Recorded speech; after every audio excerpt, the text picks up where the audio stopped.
both wound up being in another house where Dean Surratt lived, and Casey lived there. Then my wife and I lived there for 20 years or so. I used to watch Casey through the window when he would be watching the news, and then when he would get to past the weather and start the sports, he would turn it off because he didn't care about sports. He would get his hat and his coat if it was cold, and then walk down the stairs, walk out the door, and go to Rotier's. He'd come to the door at Rotier's restaurant, you know what Rotier's is, at 10:30 every single night. And nobody understood the mystery, how he would do that. It was all due to the difference between the weather, which was important, and the sports, which it Okay, we're rolling. Y'all get anytime. All right, so do you guys want to start off by just stating your names and where you grew up and your role at Vanderbilt? My name is Casey Potter. I grew up in eastern Kentucky, in a town called Paintsville.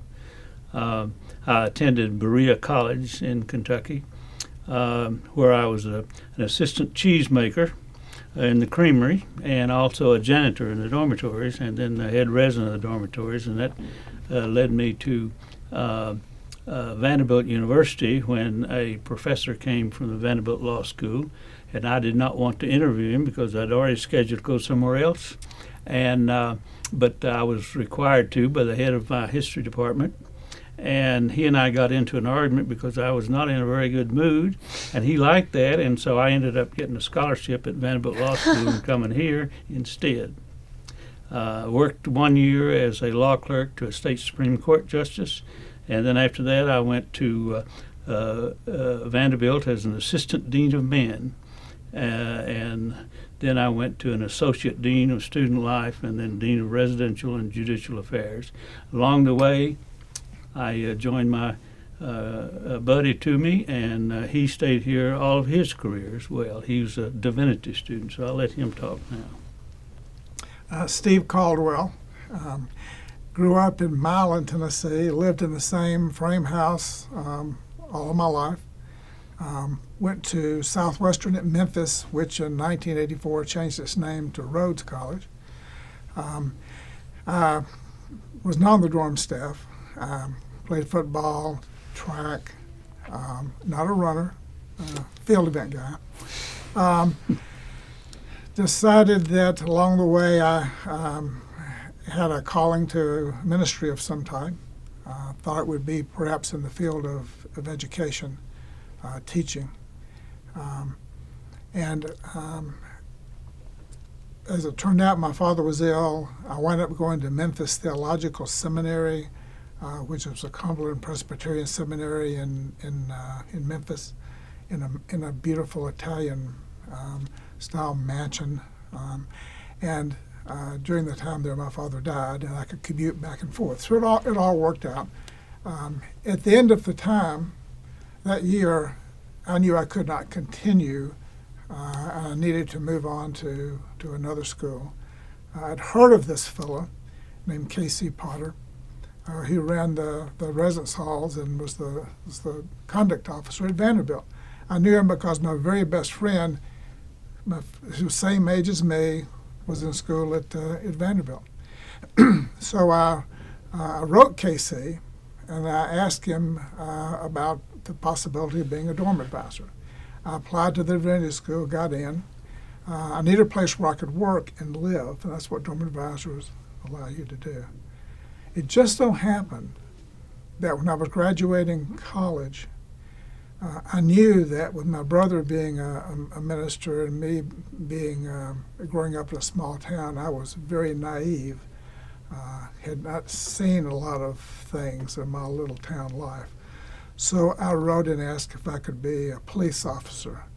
I wrote the city of Memphis. I don't think they ever responded. I wrote the governor of the state for no response.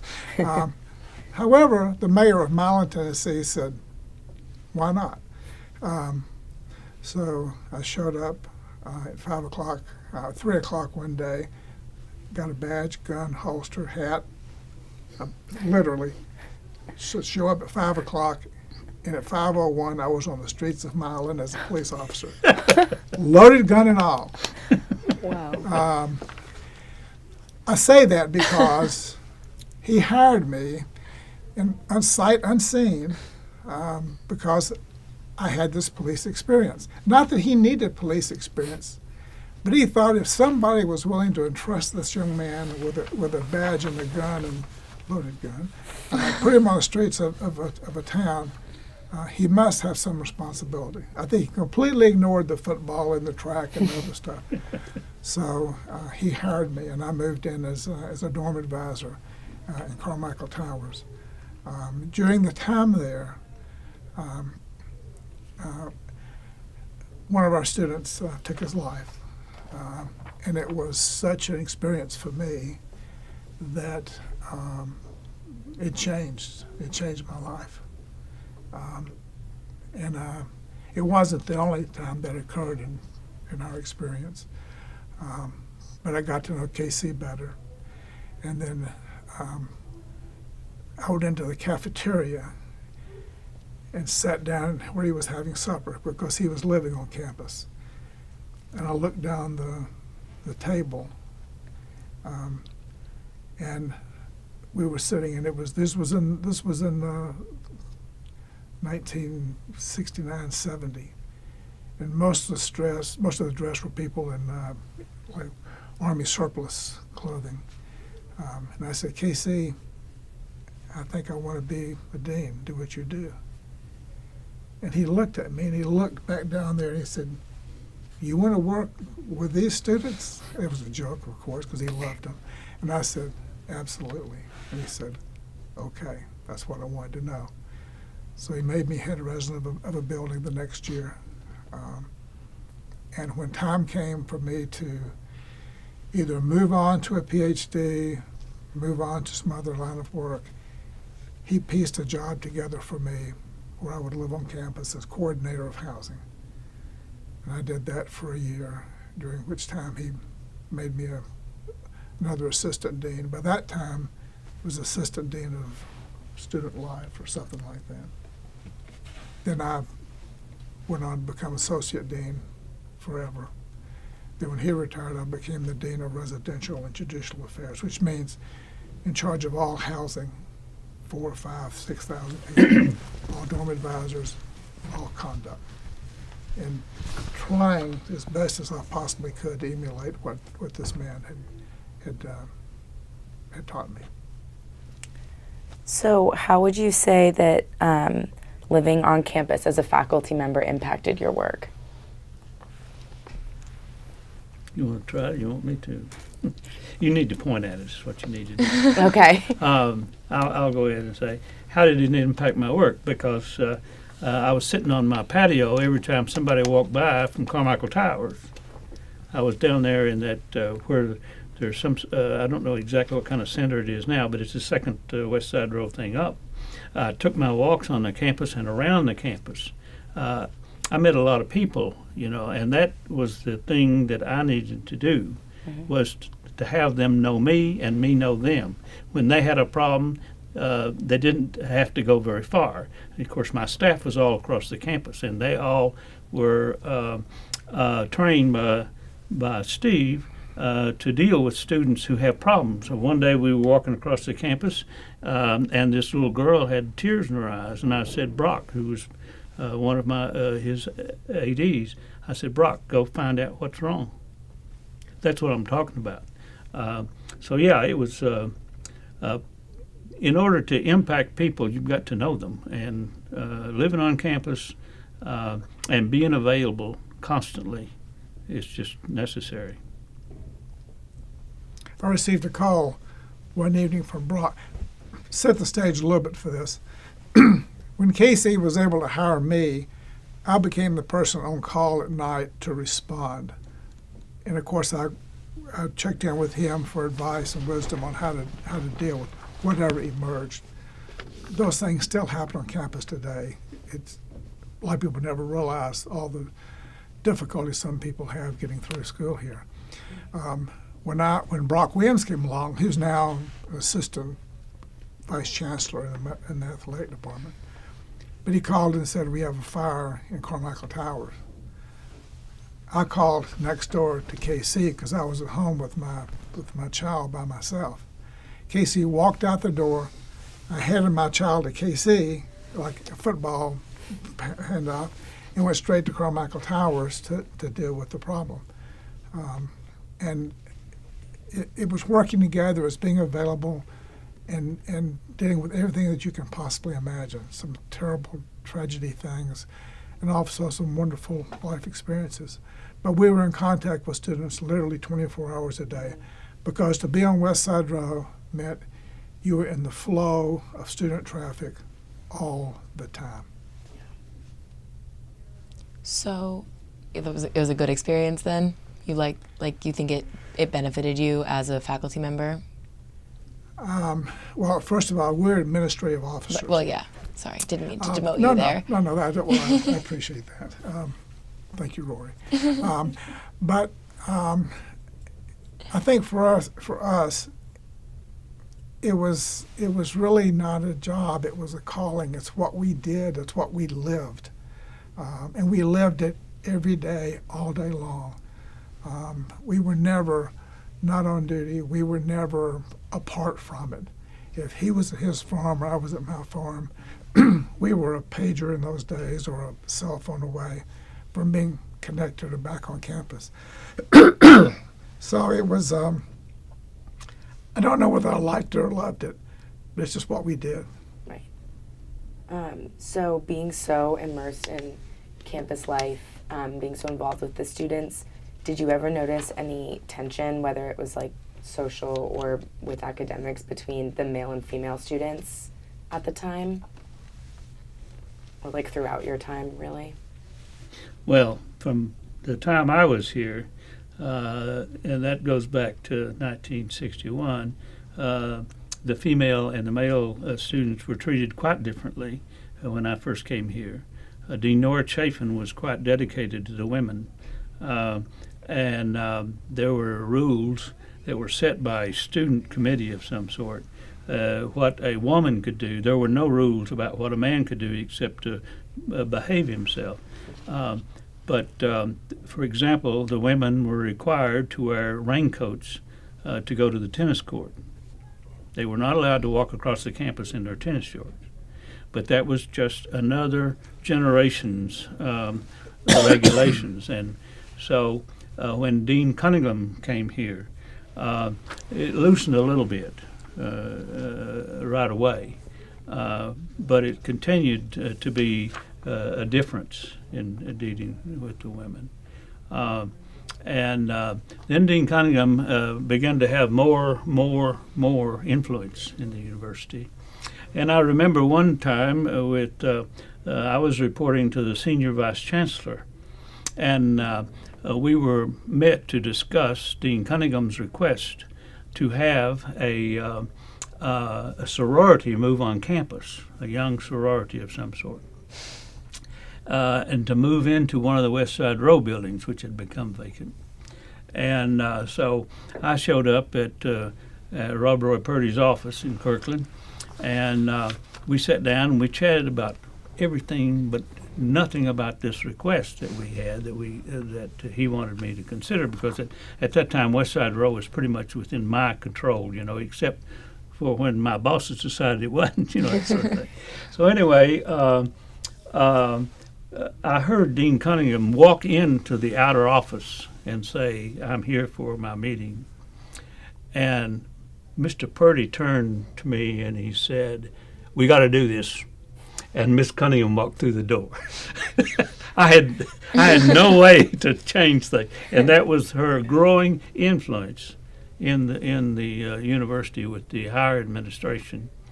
So there was quite a difference. She made the difference, and I'm sure that's why the university decided to name this new center after her when it was established. She was a good friend of mine, and I felt like she always supported me in whatever it was that I was doing. But she became more and more influential, and the men in the administration a little less so.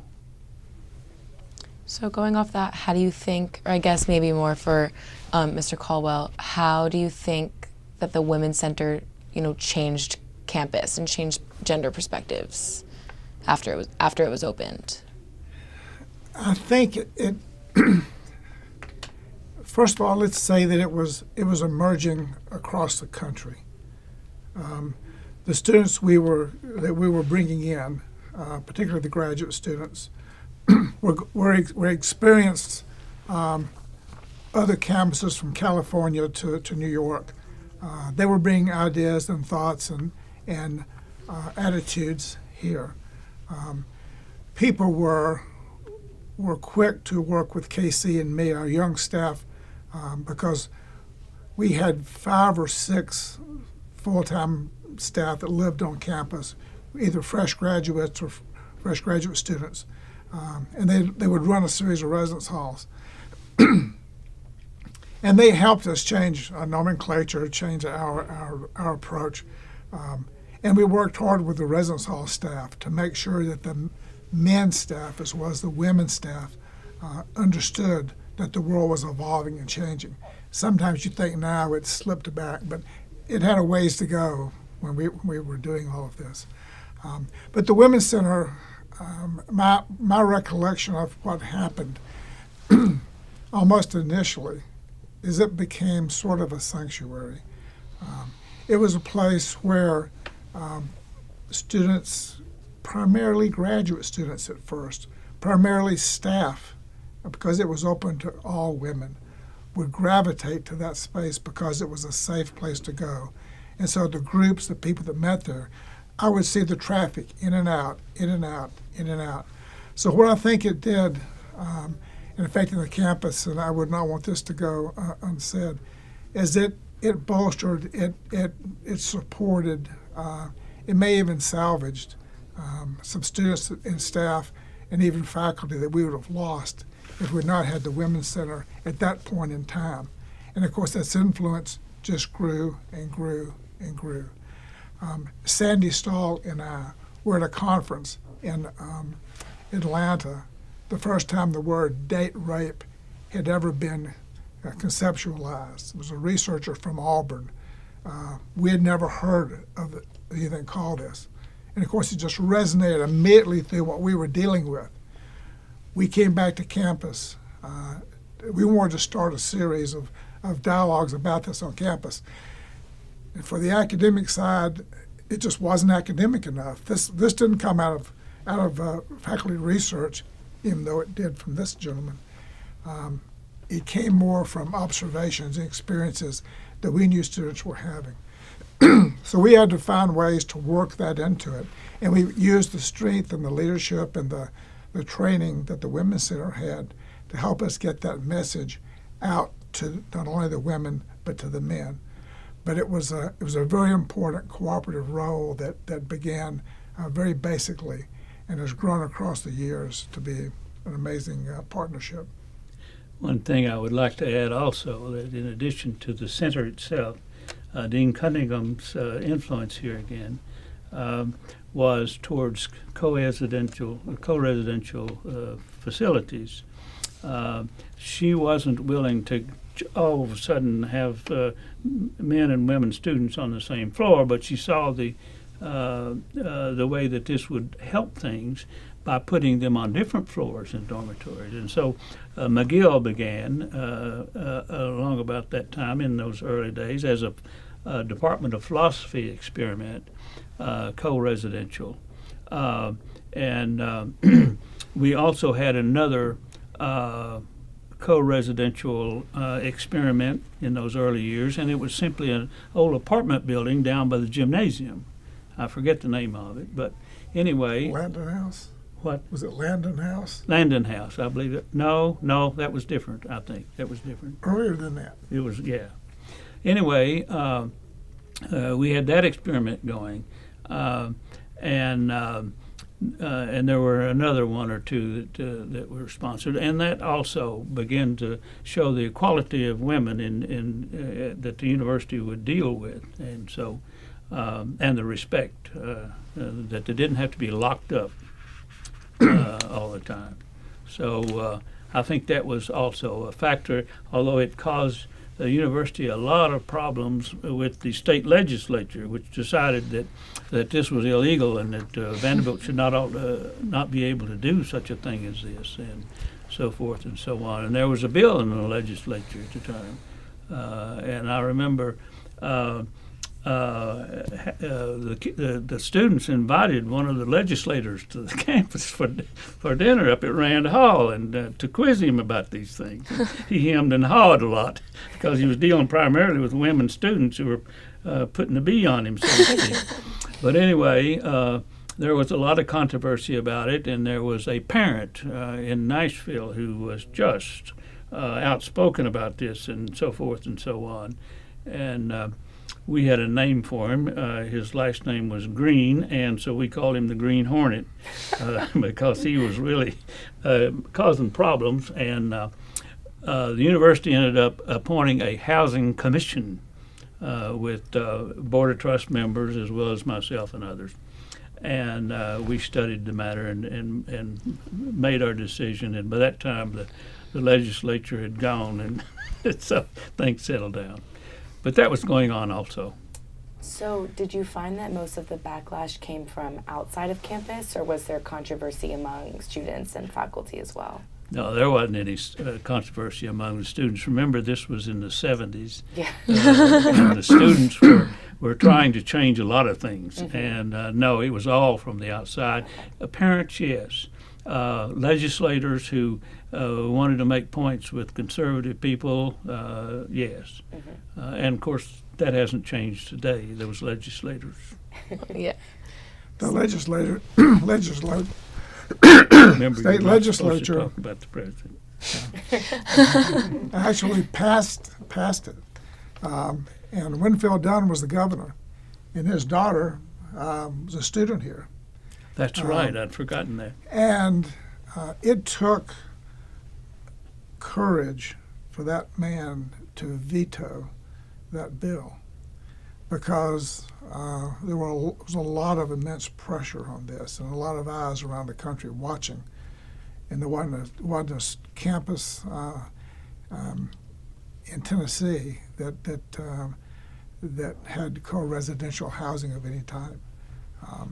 But he vetoed the bill. The bill would have required you to put a wall down the middle of Carmichael Tower's lobby so that women came in and out one side and men came in and out the other, and they wouldn't even be able to see each other once inside. That's true. Exactly. So the powerful things were happening, and women students helped drive that, primarily helped drive that into the ground. Let me see what. And so it was Winfield's daughter, yes, we think, that had the influence. But students had to declare whether they wanted to live in a building that had members of the other gender living there with them. And this one particular father put pressure on his daughter, and for 4 years she lived on a floor. There was no visitation by the opposite gender at all. And she was the only student that had to endure all that. But KC used the word locking up your women. The reason why that resonates again to us is that it was, we were from the era of panty raids. We were from the era of Kassam Quadrangle, which is now Warren and Moore, of 587 men, in Branscombe of about 600 women. In Branscombe, when the word came out that they were on their way, and this generally happened about this time of year, when the weather fluctuated between warm and cold, and the built air conditioning is either Kassam either on or off, and if it was off and it got hot, all those windows cranked open, and somebody would walk down that building and holler out somebody up here and holler over here. It wasn't long before they were all piled out. It took them that long to think about Branscombe women, and they would take off like antelope running toward Branscombe. And for years, KC was the one that went out there to stop them. But the house mothers in Branscombe locked it down like a fortress. State prison had nothing on Branscombe as far as being able to close up the doors and batten down the hatches. But that was the day. That was the extent of the separation. We put one building of women into Mims Hall, one building of men into Scales. No pay rate happened at all after that. It ended the whole thing. The mystery was broken. I have one little funny story to comment about what he's just said, which is quite accurate. I received a telephone call. I was down at Rotier's restaurant having a beer and a hamburger, and it was about 11 o'clock at night. And one of my staff members called and said, the freshmen are headed for Branscombe. I had an old Army Jeep, and I got in my Army Jeep, and I drove up to the corner of 24th and Vanderbilt Place, right before you get to Branscombe. And I parked in the middle of the street. And pretty soon, this crowd come over the steps by Surratt Student Center. And so when they got close enough to me, I said, stop right where you are. And they stopped, all of them freshmen. They stopped, and then one of them said, he's only one man. And I said, yes, but I know your mother's telephone number. And they all turned and went right back to his hand. So, are there any other ways do you think that stand out where campus culture like really reflected the current political climate? Because it seems like in the 70s, especially with the whole, like mystery between boys and girls, I feel like once that's broken, it's